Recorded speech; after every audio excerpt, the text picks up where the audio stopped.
আপনাদের এলাকায় আসতে পারতাম না। আমার যেটুকু মনে পড়ে 10-12 বছর আগে রায়পুরা প্রফারে একটা প্রোগ্রাম করেছিলাম।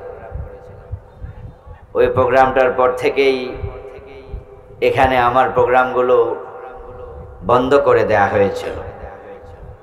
অথচ পাশে নরসিংদী শহরেও তো প্রোগ্রাম করেছি নাকি, জামিয়া কাসেমিয়া মাঠে প্রোগ্রাম করেছি। আর আপনাদের এখানে এই যে কোনায় যেটা আরশিনগর নাকি বীরপুর, ওখানেও প্রোগ্রাম করতাম, গত বছরও তো করলাম। কিন্তু রায়পুরাতে আসলে নাকি সমস্যা। আলহামদুলিল্লাহ এখন আর সমস্যা নাই, কারণ যারা আমাদেরকে এলাকায় আসতে দিত না আল্লাহ ওদেরকে দেশ ছাড়া করছে। এখন বাংলাদেশ হায়নার কবল থেকে মুক্ত। এখন কোরআনের মাহফিল করতে আর কারো অনুমতি লাগে না, ঠিক না? আল্লাহর জমিনে আল্লাহর কথা বলতে ওদের অনুমতি নাকি নিতে হবে। ওরা দেশটাকে তাদের বাবার সম্পদ বানিয়েছিল। কোরআনের বক্তব্য ইন্নাহু লা ইউফলিহুজ জালিমুন, নিশ্চয়ই জালেমরা কখনো সফল হয় না। আল্লাহর কথা বলতে আল্লাহর জমিনে যারা নিষেধ করে তাদের চেয়ে বড় কোনো জালেম আর কেউ হতে, সবচেয়ে বড় জুলম এটা যে কোরআনের কথা বলতে অনুমতি নিতে হবে। অনুমতির জন্য দৌড়াতে দৌড়াতে মাহফিল কমিটির জুতার তলা ক্ষয় হয়ে যেত। টেউনুর কাছে যাও, ওসির কাছে যাও, উপজেলা চেয়ারম্যানের কাছে যাও, এমপির কাছে যাও, মন্ত্রীর কাছে যাও। আল্লাহর কোরআনের কথা বলতে তোদের কাছে যেতে হবে। তোরা কারা? আল্লাহ দেখায়া দিছে, বেজ্জতি করেছে।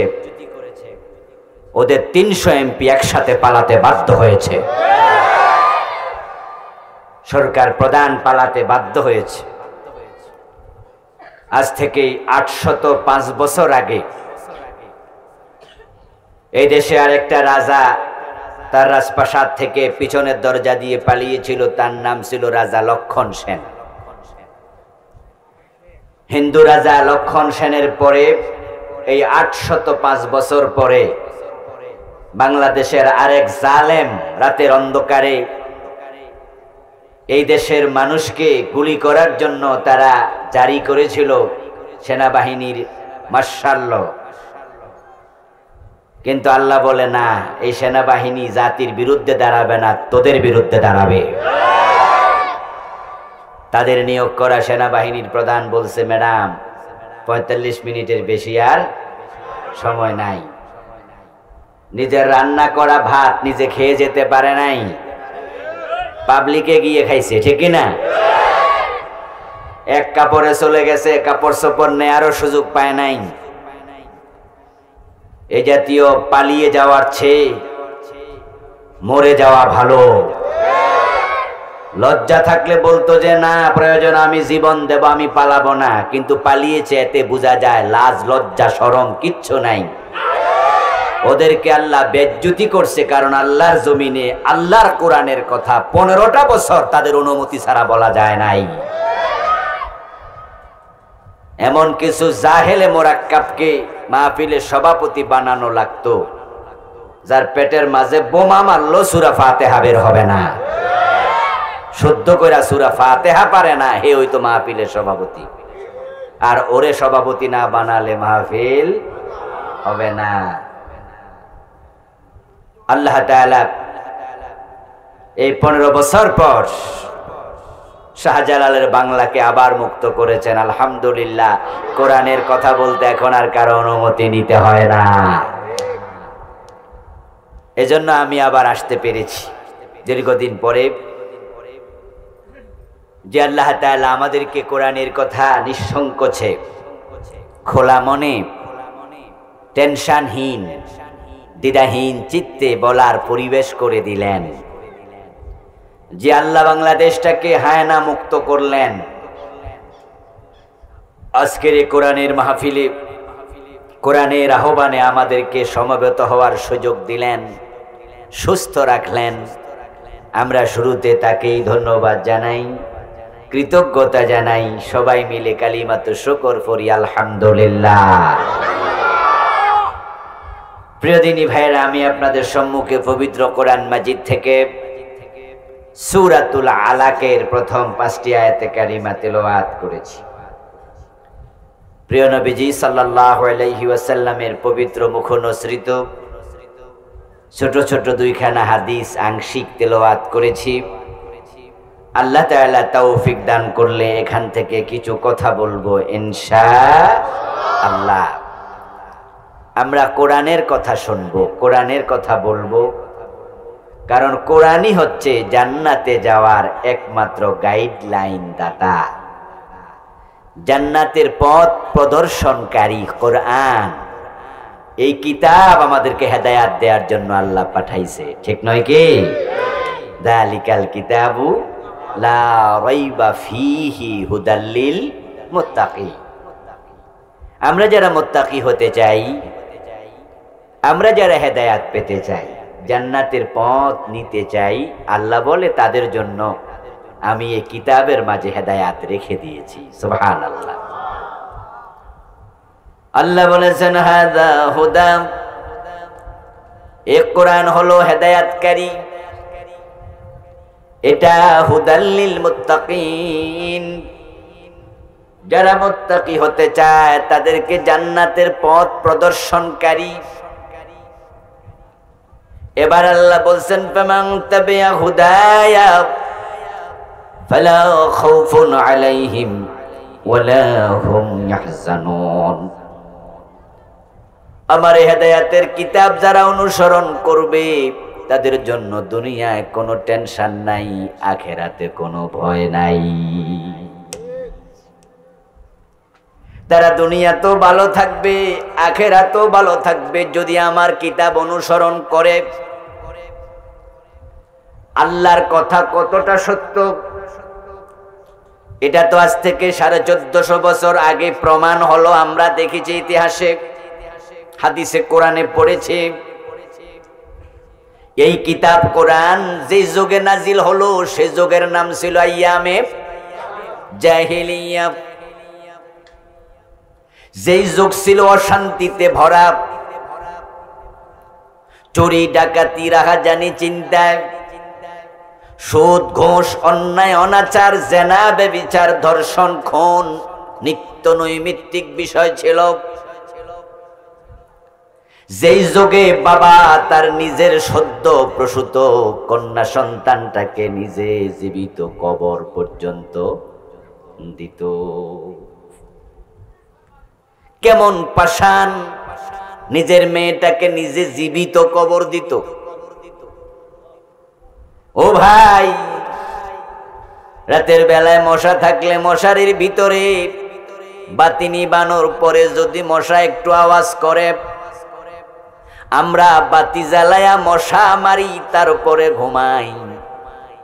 টেনশনটা আমার নয়, টেনশনটা হলো আমার বাচ্চাটাকে মশা কামড়াইবে কিনা। আমাদের সন্তানকে মশা কামড়াবে, আমরা এটাও পছন্দ করি না, সহ্য করি না। সন্তান অসুস্থ হলে মা বাবার ঘুম হারাম হয়ে যায়, ঠিক না?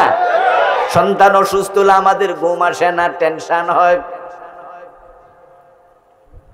আর সেই যুগে বাবা নিজের মেয়েকে জীবিত মাটির নিচে চাপা দিয়ে দিত। ওই যুগের নাম এই জন্যই জাহিলিয়াতের যুগ হয়েছিল। বাবা মা ছেলে মেয়ে একসাথে বসে মদ পান করত। দিনে দুপুরে রাস্তার মাঝে ফেলে যুবতী মেয়েকে ধর্ষণ করত সমাজের হায়নার দল। বাবা চোখের পানি ছেড়ে দিয়ে কাঁদত। বিচার পাওয়া দূরের কথা, বিচার ছাওয়ার জায়গাটাও ছিল না। এজন্যই সে যুগের নাম ছিল আইয়ামে জাহিলিয়া। কিন্তু কোরআন আসার পরে যখন মানুষগুলো কোরআন অনুসরণ শুরু করে দিলেন, আবু বকর তৈরি হয়ে গেল, ওমর তৈরি হয়ে গেল, ওসমান তৈরি হলো, আলী তৈরি হলো, তলহা তৈরি হলো, জুবায়ের তৈরি হলো, আব্দুর রহমান ইবনে আউফ তৈরি হলো, খালেদ বিন ওয়ালিদ তৈরি হলো, আবু উবাইদা ইবনে জাররাহ তৈরি হলো। তৈরি হয়ে গেল 1,24,000-এর মতো সাহাবী, এক একজন আকাশের তারকার চেয়ে দামি। সুবহানাল্লাহ। এমন ভালো মানুষ কোরআন তৈরি করলো, উনাদের মতো ভালো মানুষ জমিন কোনোদিন দেখে নাই। কিয়ামত পর্যন্ত এমন ভালো মানুষ জন্ম নেবে না। আল্লাহ বলছেন ফামান তাবিআ হুদায়া ফালা খাউফুন আলাইহিম ওয়ালা হুম ইয়াহজানুন।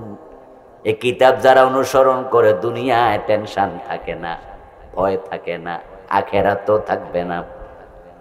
আমরা দেখেছি হযরত ওমরের যুগে অর্ধ দুনিয়ার সম্রাট ওমর গাছতলায় ঘুমাতো, বডিগার্ডের প্রয়োজন আর ছিলই না। মানুষ ঘরের দরজা খুলে ঘুমাতো, চুরি হয়, ডাকাতি নাই। আমার প্রিয় নবীজি ইন্তেকালের আগে বললেন খায়রুল কুরুনি করনি। ও দুনিয়ার মানুষেরা, তোমরা এই যুগের নাম দিয়েছিলে ইয়ামে জাহিলিয়া, আর আজকে সেই যুগ এমন পরিবর্তন হলো, আমার যুগ হলো পৃথিবীর সর্বশ্রেষ্ঠ যুগ। কোরআনের কারণে সমাজে শান্তি এসেছে, সমৃদ্ধি এসেছে। গরিব মানুষ না খায়া এখন আর রাত কাটায় না, কারণ কোরআন অনুসরণ করলে কোরআনের মাঝে যাকাত তুলতে হবে, ধনীদের থেকে দিতে হবে গরিবের হাতে। রাষ্ট্র যাকাত তুলবে, ধনীরা যাকাত দিতে বাধ্য হবে। আল্লাহর নবী বলছেন তো খাযু মিন আগনিয়াইহিম ফাতুরাদ্দু ইলা ফুকারাইহিম, যাকাত ধনীদের থেকে নেব, গরিবের মাঝে বন্টন করব। কোরআন অনুসরণ মানুষ যখন করে তখন যাকাত দেয়, ধনীরা যাকাত দেয়, গরিবরা যাকাত পায়। আর যদি গরিবের ঘরে রাষ্ট্র টাকা পৌঁছায়া দেয়, খাবার পৌঁছায়া দেয়, কোন গরিব না খায়া রাত কাটানোর প্রয়োজন আর নাই। বরং হযরত ওমরের সময় আমরা দেখলাম ইতিহাসের পাতায় যাকাত বিভাগের কর্মচারী যাকাতের টাকা কান্দে লইয়া ঘরে, যাকাত খাওয়ার লোক আর নাই। আচ্ছা, আজকের এই মাহফিলে আপনারা যারা আসছেন, যদি এখানে কোনো বড় লোক, ধনী লোক 10 লাখ টাকার ধরেন অনেকগুলো 100 টাকা 500 টাকার নোটের ভান্ডিল লইয়াও নিয়ে গেটে দাঁড়ায়, আর এখান থেকে একজন ঘোষণা করে, আমাদের আফফান আল জামি ভাই ঘোষণা করলো, এই মাহফিলের ভাইরা, আমাদের নরসিংদীর অমক ব্যবসায়ী উনি 10 লাখ টাকা নিয়ে আসছে যাকাতের টাকা, ওই গেটের মাঝে আপনারা দয়া করে লাইন ধরে দাঁড়াইয়া ওনার যাকাতের টাকাটা নেন। আচ্ছা, এই ঘোষণা যদি দেয়, আমরা যারা ধনী, আমরা লাইনে কেউ খারাপ মনে খারাইব মনে হইতেছে লক্ষণে কর না, যে গুতেয়া কয়া লাগানো কি ভাই, যারা ধনী আমরা দাঁড়াবো লাইনে। আচ্ছা, এখানে যদি 10 লাখ না 1 কোটি টাকা দেয়, আমরা লাইনে খারাপ? আমাকে যদি টাকা দিতে আসে যে হুজুর যাকাতের টাকা আপনি নেন, আমি নেব? আপনারা দিলে ধনী মানুষ, আপনি নেবেন? হযরত ওমরের যুগে যাকাত বিভাগের কর্মচারী কান্দে যাকাতের টাকার বস্তা লইয়া ঘুরতো, যাকাত খাওয়ার লোক নাই। এর মানে কি দাঁড়ালো? কোরআন মানার কারণে এখন আর গরিবই নাই। সুবহানাল্লাহ পড়েন। আরে ভাই, গরিব কেমনে থাকবে? যারা গরিব ছিল তাদেরকে তো যাকাত দিয়া ধনী বানাইয়া দিছে। রাষ্ট্র যদি চায় সম্ভব। আপনাদের এই মেথিকান্দা গ্রামে যদি তালিকা করেন যাকাত খাওয়ার মতো গরিব 10 জন, 20 জন, 30 জন, 50টা ফ্যামিলি ধরেন আছে, ওই 50টা ফ্যামিলিকে যদি 1 লাখ করে টাকা দিয়ে বলে আপনি ব্যবসা করেন, 30,000 টাকা দিয়ে একটা ভ্যান গাড়ি কিনেন, বাকি 70,000 টাকা দিয়া এই ভ্যান গাড়িতে আপনি ব্যবসায়ের পণ্য কাঁচামাল কিনেন, মুদি দোকান দেন, আপনি পেঁয়াজ রসুন আদা এগুলো বেচেন, আপনি কাঁচা তরকারি বেচেন, আপনি মাছ ব্যবসা করেন, 1 লাখ টাকা পুঁজি দিয়া দিলে ওই লোক একটা ভ্যান গাড়িতে করে যদি এই ব্যবসা শুরু করে, আগামী বছর যাকাত খাওয়ার কোনো প্রয়োজন তার আর হবেই না। যদি কথা সত্য হয় আপনি ঠিক বলবেন, কথাটা ঠিক কিনা? 1 লাখ টাকা দিয়ে দিলে বেড়া যদি দিন 500 টাকাও কামায়, তাহলে মাসে 15,000। এই বেড়া কি যাকাত খাবে? আর বরং কিছুদিন পরে দেখা যাবে সে নিজে যাকাত।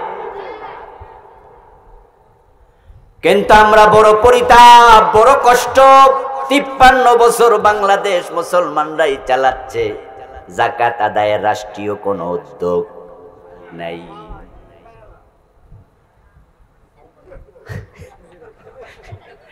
চাচা কি কইল এটা? চাচা কয় দিলে হেরা খাইয়া লাইব। এগুলা হলো বাস্তবতা। কারণ যারা রাষ্ট্র চালাইছে তারা মুত্তাকি না, ফরেজগার না, বরং তাদের নেতাই বলছে তারা হলো সাটার দল। তাদের নেতা, আমাদেরও নেতা, যিনি দেশটা স্বাধীন করছে, বঙ্গবন্ধু শেখ মুজিবুর রহমান, তিনি সোনার বাংলা গড়ার স্বপ্ন দেখে দেশ স্বাধীন করলেন। কিন্তু 1.5-2 বছরের ব্যবধানে ওনার স্বপ্নটা ভেঙে গেল। তিনি আফসোস করে বলেছিলেন, মানুষ পায় স্বর্ণের খনি, আমি পাইছি। উনি আফসোস করে বলেছিলেন, আমার ডানে চোর, বামে চোর, সামনে চোর, পিছনে চোর। আমি বলি এগুলার চোর নাই, এক একটা বড় ডাকাত হয়ে গেছে।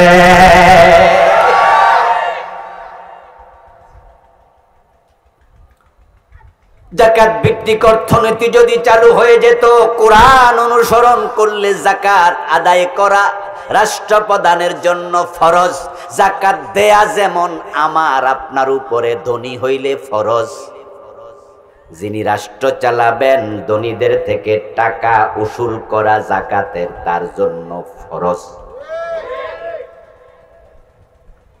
রাষ্ট্রপ্রধানের জন্য 2টি ফরজ, একটা হলো নিজের যাকাত দেবে, আর একটা হলো ধনীদের থেকে যাকাত তুলবে।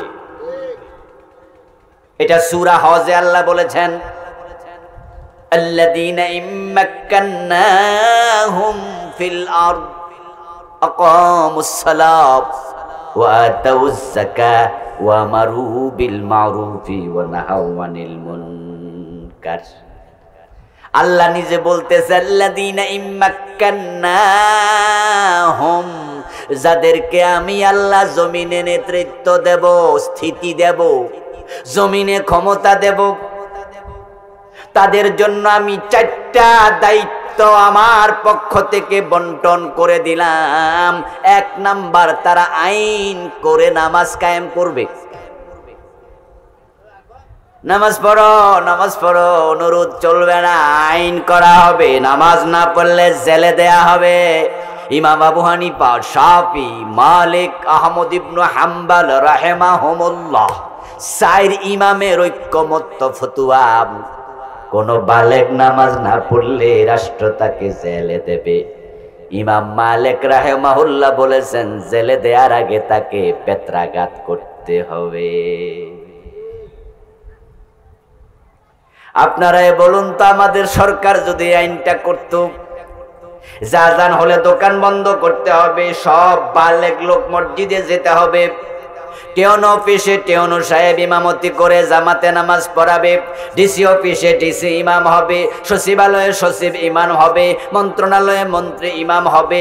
সব মানুষ যদি মসজিদমুখী হয়ে যায়, দোকান বন্ধ হয়ে যায়, ক্রেতা বিক্রেতা সব মসজিদে যায়, 1বার 2বার জামাত হলে হবে না, জায়গা দেবে কেমনে? এক মসজিদে 5বার 7বারও জামাত হওয়া লাগবে।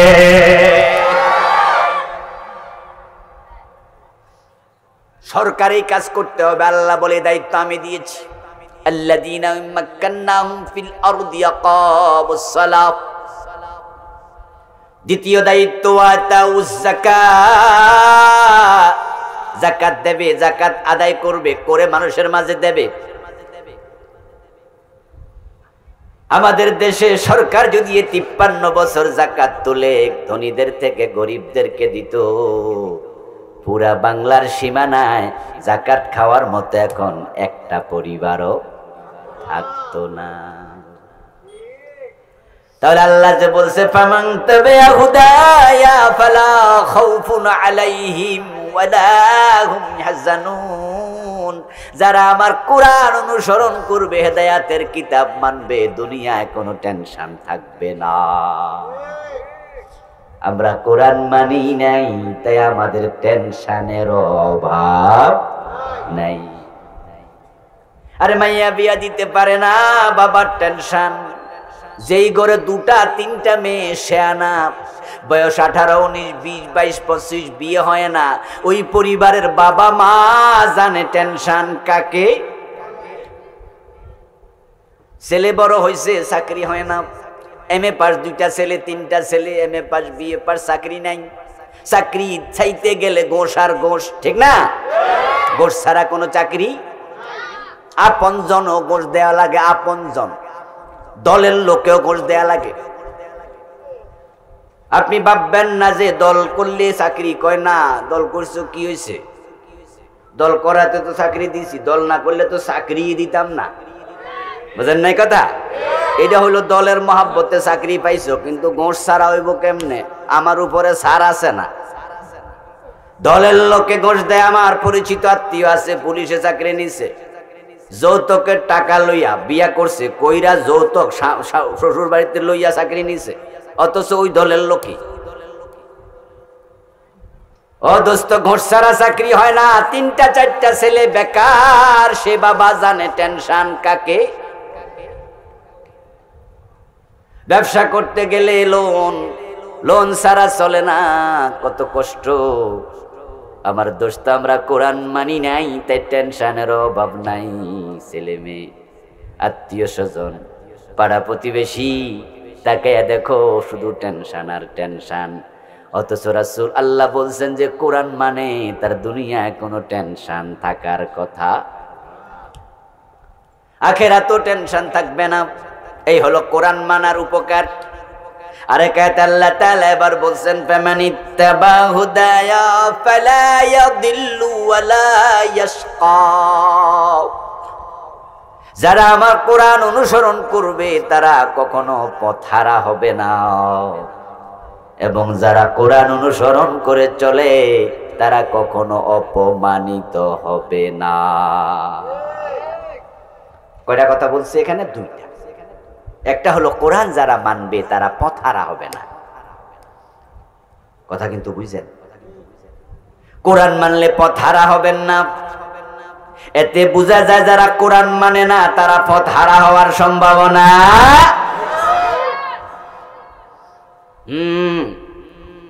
আল্লাহর কথাই ঠিক, আল্লাহর কথাই ঠিক। আপনি হেদায়াত পাওয়ার জন্য কোরআনের কাছে যান না, আপনি হেদায়াত পাওয়ার জন্য পীর সাহেবের বাড়িতে দৌড় মারছেন। কোরআন বাদ দিয়া যারা পীরের কাছে যায় তারা হেদায়াত পায় না, বরং কোরআনবিহীন বন্ড পীরের হাতে পইরা ঈমানটাও হারায়। নিজে কোরআন পড়তে পারে না এমন ভণ্ড পীর বাংলাদেশে আছে না নাই? আরে নিজে নামাজ পড়ে না, সেজদা পায় না, সেজদা নেই, সেজদা। কোরআন হেদায়াতের কিতাব। যদি তুমি হেদায়াত চাও কোরআনের কাছে যাও, পীরের কাছে না। পীর হেদায়াত দিতে পারে না, কারণ পীরের হেদায়াতটা কার হাতে? আমরা হেদায়াত চাই কার কাছে? ফাতিহার মাঝে একটা মাত্র দোয়া, সূরা ফাতিহার ভিতরে দোয়া আছে মাত্র একটা। সূরা ফাতিহাকে বলা হয় উম্মুল কোরআন। কি বলা হয়? একটু জবাব টবাব দিয়েন ভাইয়েরা, কি বলা হয়? বাংলা অর্থ কি? কোরআনের মা। সূরা ফাতিহা হলো উম্মুল কোরআন, কোরআনের মা। কোন কোন মুফাসসির বলেছেন আল্লাহ তাআলা যদি 30 পারা কোরআন নাজিল না করে শুধু সূরা ফাতিহা নাজিল করত, বিশ্ব মানবতার হেদায়াতের জন্য একটা সূরাই যথেষ্ট হয়ে যেত। এত দামি সূরা, সূরা ফাতিহা। ওই সূরা ফাতিহার মাঝে দোয়া আছে মাত্র একটা। সেই দোয়াটা হলো ইহদিনাস সিরাতাল মুস্তাকিম। ও আল্লাহ আমাদেরকে হেদায়েতের পথ দেখাও, ইহদিনা আমাদের হেদায়েত দাও। সূরা ফাতিহার মাঝে আমাদের রিজিক দাও, এই দোয়া নাই। সূরা ফাতিহার মাঝে আমাদের ক্ষমা করো, এই দোয়া নাই। সূরা ফাতিহার মাঝে আমাদের জান্নাত দাও, জাহান্নাম থেকে বাঁচাও, এই দোয়া নাই। কত দোয়া আমরা করি, আল্লাহ সুস্থতা দাও, আল্লাহ এই দাও, এই দাও, কিচ্ছু নাই।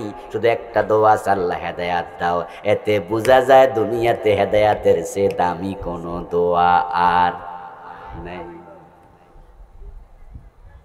এবং এই দোয়া আমরা প্রতিদিন নামাজের মাঝে কতবার করি? যারা শুধু ফরজ পড়ে তারাই করে 17 বার। কারণ 5 ওয়াক্ত নামাজে যে ফরজ আছে কত রাকাত? কত রাকাত? 17। প্রতি রাকাতে সূরা ফাতিহা আছে কিনা? এজন্য কমে দোয়া করলো 17 বার, আর সুন্নত পড়লে আরো বেশি। ও দোস্ত, হেদায়েতের দোয়া আপনি করছেন, এবার বলুন তো সূরা ফাতিহাতে যে হেদায়েত আমরা চাই, কার কাছে চাই? আল্লাহর কাছে। দেখো বাংলাদেশে যত পীর সাহেব আছে ওরা সূরা ফাতিহা পড়েনি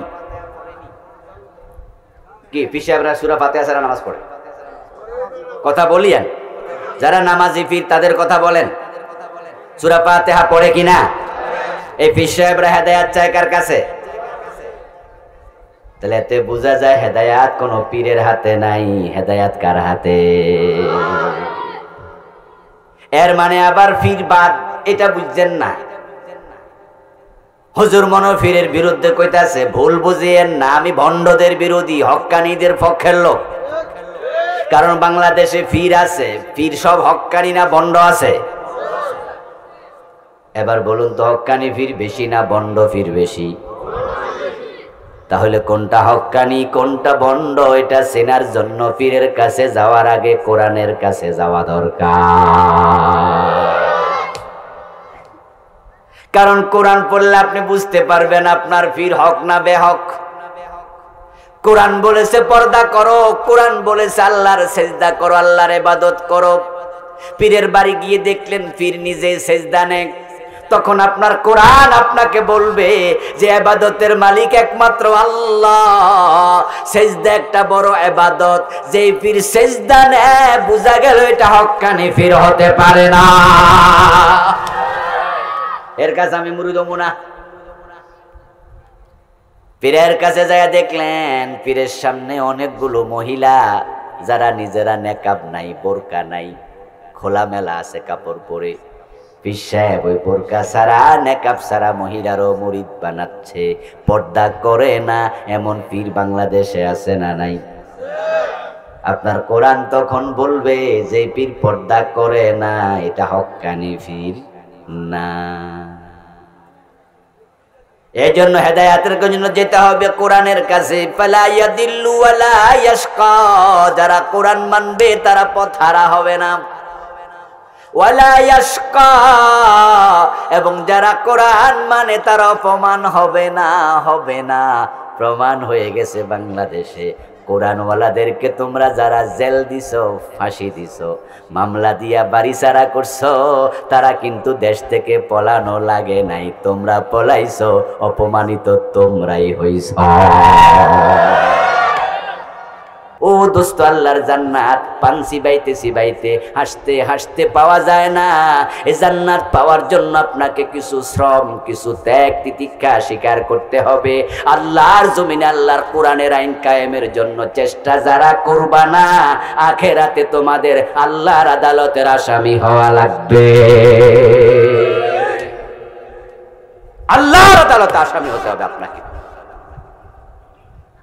আমি আজকে রিওয়াজ করেছি আর কালকে কোরআন কায়েম হয়ে যাবে, মানুষ কোরআন শিখে ফেলবে তা না। কিন্তু আমরা স্বপ্ন দেখি, আমরা চেষ্টা করি যে আল্লাহর কোরআন মানুষ মানবে ব্যক্তি জীবনে, কোরআন মানবে পারিবারিক জীবনে, কোরআন মানুষ মানবে রাষ্ট্রীয় জীবনে।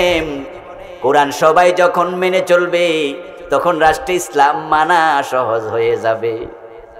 তখন চুরি ডাকাতি হানাহানি থাকবে না। আমরা রোজা নিয়ে বের হব, আবার রোজা নিয়ে ঘরে ফিরবো, কিন্তু অবস্থা তো সমাজে এত খারাপ, রোজা নিয়ে বের হইয়া নিরাপদ রোজা নিয়ে ঘরে ফেরার পরিবেশ নাই। কারণ স্কুলে যাও, বাজারে যাও, কলেজে যাও, যাও অফিসে আদালতে, কত বেপর্দা মহিলা চোখের সামনে পড়ে। যখন রোজাওয়ালা বেপর্দা নারীর দিকে চোখ দেয়, চোখের খেয়ানত হলে রোজা ছিদ্র হয়ে যায়। ভালো রোজা নিয়া বের হইছে আর ছিদ্র রোজা নিয়া ঘরে ফিরছে। কারণ সিনেমার পোস্টার এমন জায়গায় লাগায় যেখানে বুড়া মিয়ার চোখ। সিনেমার দোকান, আপনার চা দোকানের মাঝে সিনেমার পোস্টার লাগাই রাখে, বিভিন্ন ফিলারের মাঝে লাগাই রাখে। আপনি একটা আয়না কিনবেন বাজারে যাইয়া, যে আপনার বউ কইছে যে আয়নাটা ভেঙে গেছে, একটা আয়না কিনে আইনেন। তো আপনি 150 টাকা দিয়ে একটা 100 টাকা দিয়ে আয়না কিনছেন, বাড়ি যায় উল্টায় দেখেন যে আয়নার অফার ফিটো বেডি ফ্রি।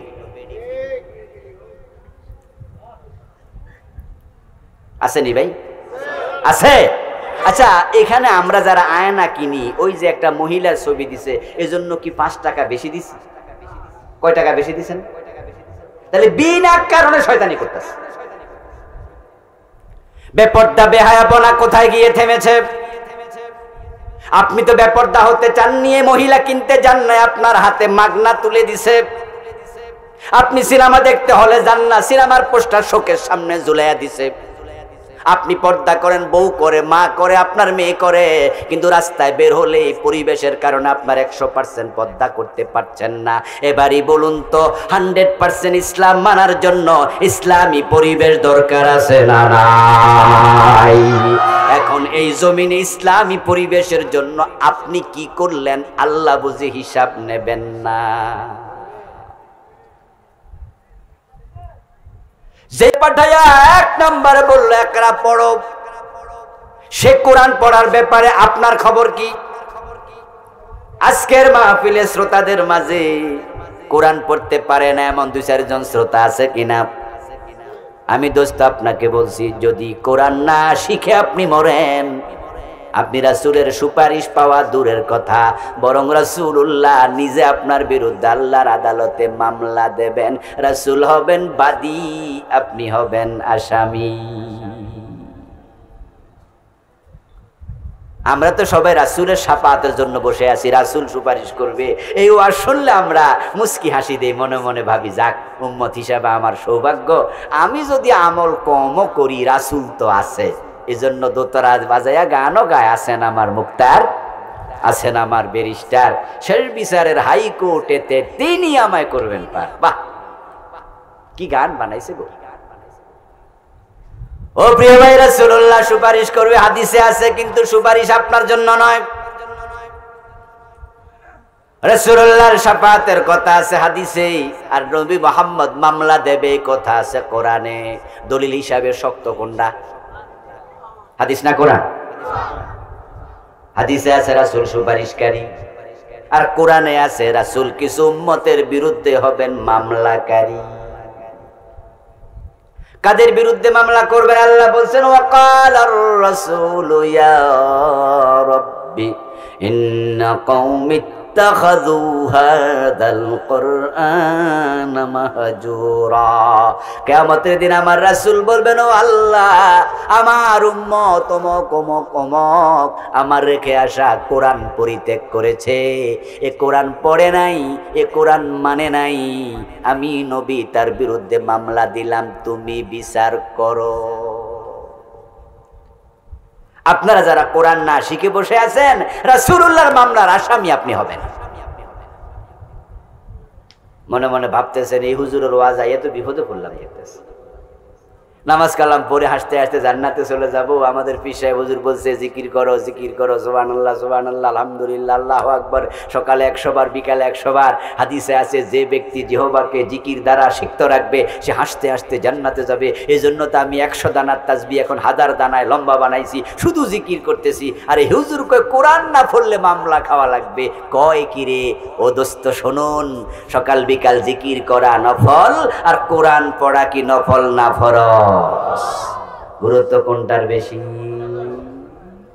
আপনি ফরজ ছাইরা নফল ধরলেন, কি করলেন কামটা? এর মানে আপনার লুঙ্গি নাই, পাগড়ি আছে, মাথার মাঝে কি আছে, কিন্তু তলায় কি নাই? আচ্ছা লুঙ্গি ছাড়া পাগড়ি 40 হাত লম্বা করলে নামাজ হইব?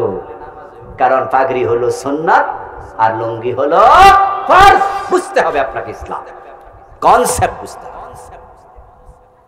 কোরআন আপনাকে পড়তেই হবে। আর যে সমস্ত বাবারা সন্তানকে কোরআন শিখান নাই, সন্তানের মামলার আসামি হওয়ার জন্য রেডি থাকেন। হাসরের দিন সন্তান বলবে, আল্লাহ আমাকে কোরআনমুখী করা আমার মা বাবার দায়িত্ব ছিল, তারা কোরআনমুখী করে নাই। এই জন্য সন্তানকে কোরআন শিখান। যারা কোরআন পড়তে পারেন তারা খুশি হয়ে বাড়ি যাইয়েন না যে আমি তো বাচ্চা গেলাম। কোরআন কি পড়া পর্যন্ত শেষ না বুঝা লাগবে? ইয়েস, আপনাকে কোরআন বুঝতে হবে। পড়া যেমন ফরজ, বুঝাটাও ফরজ। আফালা ইয়াদাব্বারুনাল কোরআন আম আলা কুলুবিন আকফালুহা। আল্লাহ বলে তারা কোরআন কি বোঝে না, পড়ে না, গবেষণা করে না? তাদের কলবে কি কেউ তালা লাগাইয়া দিছে? কোরআন তো কোনো মন্ত্র নয়। যেমন কিছু মন্ত্র আছে দেখবেন যে বিভিন্ন ইয়ারা ঠাকুররা পড়ে, অং অং চং চং বং বং বং করে না? তো এগুলো অং বং চং চং করলো, যে ঠাকুর পড়লো হে বুঝলো কিনা আমরা জানি না, কিন্তু আমরা যারা শ্রোতা আমরা বং সং ছাড়া কিছু বুঝলাম না। আচ্ছা কোরআন কি এরকম কিছু যে ইমাম সাহেব পড়লো হুজুরে বুঝুক, আমার দরকার না, এরকম না। কোরআন মন্ত্রের কিতাব নয়। এই জন্য যে হুজুর পড়ছে সে হুজুরও বুঝবে। আপনি যেন মুসলমান, এটা আপনাকেও বুঝতেই। কোরআন বুঝার কিতাব, শিখার কিতাব, মানার কিতাব। খুব কঠিন কিছু নাকি? মনে মনে ভাববেন যে হুজুর এত কঠিন ইসলাম, না হয় বেহেশতে যেতে পারবো না। আমি বলবো দোস্ত, কোরআনকে যে কঠিন বলে তার ঈমানই থাকে না। কারণ কোরআনকে আল্লাহ নিজে কোরআনের 3টি আয়াতে পর পর বলেছেন, ওয়ালাকাদ ইয়াসসারনাল কোরআন, আমি কোরআনকে সবচেয়ে সহজ করে দিয়েছি। কোরআনকে কঠিন বললে আয়াতের উল্টা হয়, ঈমান চলে যাবে। এবং আমি বাস্তবও দেখেছি কোরআনের মতো সহজ কোনো কিতাব নাই। কারণ আমি নিজে দেখেছি, দু চোখ নাই, জন্মান্ধ, 30 পারার হাফেজ। এরকম কি আপনারা দেখেন নাই? তা আপনি এর কঠিন কিতাব কেমনে বলবেন? যে অন্ধ বেড়া 30 পারা মুখস্থ করে ফেলছে। শুধু হাফেজ না, টেলিভিশনে প্রতিযোগিতা করে রমাদানে হাফেজেরা, তার মাঝে অন্ধ হাফেজ 1 নাম্বার হয়ে গেছে। এমন ঘটনা বাংলাদেশে আছে না নাই? বেড়া চোখ পিছনে ফেলাই দিচ্ছে। আচ্ছা, মাত্র 3 বছর, 5 বছর, 7 বছর বয়সে হাফেজ, এমন ঘটনা আছে কিনা? নিজে নাম কইতে পারে না ভালো করে, বেড়াও হাফেজ। আমি পাইছি একটা তোতলা, নাম জিজ্ঞেসে কইতে পারে না। তোতলামি করতে করতে করতে করতে আমরা তো আশ্চর্য। বাংলা ভিশন নামে একটা টেলিভিশন আছে, ওটার ইসলামী প্রতিযোগিতায় গেলাম। সেখানে হাফেজের প্রতিযোগিতা, তেলাওয়াত শুনলাম, মুগ্ধ হলাম। এক পর্যায়ে প্রতিযোগিতা শেষ করে যিনি প্রোগ্রামের পরিচালক, তিনি মাইক হাতে নিয়ে বললেন যে আপনারা যারা মেহমান আছেন, বিচারক আছেন, দয়া করে আপনারা একটু আপনাদের চেয়ারে বসে থাকেন, একটা সারপ্রাইজ আছে। তো আমরা তো অপেক্ষা করছি কি সারপ্রাইজ। এর মাঝে তিনি একজন ছাত্রের নাম ধরে ডাকলেন, এই অমুক তুমি একটু আসো। অমুককে উনি আসতে বলছে, সে আসছে। আসার পরে এবার উনি মাইক হাতে নিয়ে প্রশ্ন করছে, তার হাতে একটা মাইক, উনার হাতে একটা মাইক, কটলেস তারবিহীন। উনি প্রশ্ন করতেছে, বাবু তোমার কি নাম? এই কিছুক্ষণ আগে পরীক্ষা দিয়ে গেছে, আমাদের সামনে প্রতিযোগিতা দিয়ে গেছে। এখন তো বাবু নাম বলতে পারে না, বাবু তো তোতলাচ্ছে। আমি এটা দেখালাম না আপনাদেরকে। তোতলা ভাইয়েরা যদি 2-1 এখানে থাকে একটু মনে কষ্ট পাবে যে হুজুর আমরা বেঙ্গাইতেছে, ও তোতলাচ্ছে। আমরা তো অবাক, এইমাত্র কোরআন পড়ে গেল, নাম বলতে পারে না। কিন্তু সে যখন কোরআন পড়েছে আমরা বুঝতেই পারি না সে তোতলা ছিল। কোরআনকে সহজ করেছেন কে? আপনারা যারা এখানে শিক্ষিত মানুষ আছেন, যদি আপনাকে আমি বলি গরুর রচনা লেখেন, তো পারবেন না? গরুর রচনা 2 পৃষ্ঠা লেখেন, পারবেন? আচ্ছা, আপনার লেখা রচনা, আপনার হাত থেকে কাগজটা নিয়ে যদি আমি এবার বলি প্রথম থেকে শেষ পর্যন্ত হুবহু পড়েন, মুখস্থ হুবহু পড়তে পারবেন? কেউ পারবেন না, একজনও পারবেন না। দেখবেন যে আগেরটা পরে গেছে গা, পরেরটা আগে গেছে গা। যা লিখছেন কিছু বাদ দিচ্ছেন, নতুন কিছু ঢুকাইছেন। নিজের লেখা কবিতাও নিজে মুখস্থ পারা কঠিন হয়। নিজের লেখা বই নিজে মুখস্থ কোনো লেখক পারে না, কিন্তু 30 পারা কোরআন এমন ভাবে তারাবির নামাজে পড়ে একটা জের জবর হেরফের হয় না, হইলে পিছন থেকে লোকমা শুরু হয়ে যায়। সুবহানাল্লাহ। কোরআনকে সহজ করছে কে? তামাম পৃথিবীতে কোরআনের লাখ লাখ হাফেজ আছে। তাওরাত, ইনজিল, জাবুর, গীতা, উপনিষদ, রামায়ণ, মহাভারত, ত্রিপিটকের একজন হাফেজও নাই। যে কোরআন অন্ধ হাফেজ হয়, 5 বছরের বাচ্চা হাফেজ হয়, মাত্র 28 দিন 30 দিনে 30 পারা মুখস্থ করছে, এমন ঘটনা বাংলাদেশেও আছে। আপনাদের নরসিংদী জামিয়া কাসেমিয়া মাদ্রাসার মুহাদ্দিস শাইখুল হাদিস আল্লামা কাজী ইব্রাহিম হাফেজাহুল্লাহ বেঁচে আছেন। উনি কোরআন 30 পারা মাত্র 36 দিনে মুখস্থ করছে। ওরা নিজের মুখের কথা। যদি 36 দিনে 30 পারা মুখস্থ করতে পারে, আরো কম দিনে করছে। আমি 28 দিনের হাফেজও পাইছি, 28 দিনে 30 পারা মুখস্থ। আর আপনার বয়স 30, 40, 50, আপনি দেখে দেখে পড়তে পারেন না, রাসূল মামলা দেবে, আপনি আসামি হবেন না? এই জন্য আজকে সিদ্ধান্ত নিয়ে বাড়ি যান যে আরে কই কি, তাহলে আমি এটা ছাড়বো না। বয়স হয়ে গেছে তো, চোখে দেখেন না, কষ্ট হবে, মুখে জড়তা, দাঁত পড়ে গেছে, হা বলতে পারবেন না, দাঁতের ফাঁক দিয়ে বের হয়ে যাবে। হুজুর এখন কি করি? রাসূল বলছে যে ব্যক্তি কোরআন তেলাওয়াত করবে, কোরআন পড়তে গিয়া ধাক্কা খাবে, কষ্ট পাবে, আলাইহি শাক্কুন, এটা তার জন্য কষ্টের, লাহু আজরান, এমন পাঠকের আমল নামায় আল্লাহ দ্বিগুণ সওয়াব লিখতে থাকবেন। কিন্তু আপনি কোরআন ছাইরা মরেন না, কোরআন ধইরা মরেন।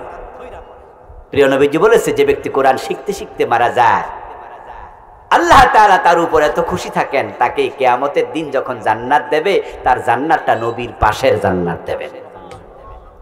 আসুন আজকের এই মাহফিল থেকে আমরা দীক্ষা নেই, এই শিক্ষা নেই, কোরআনমুখী হই।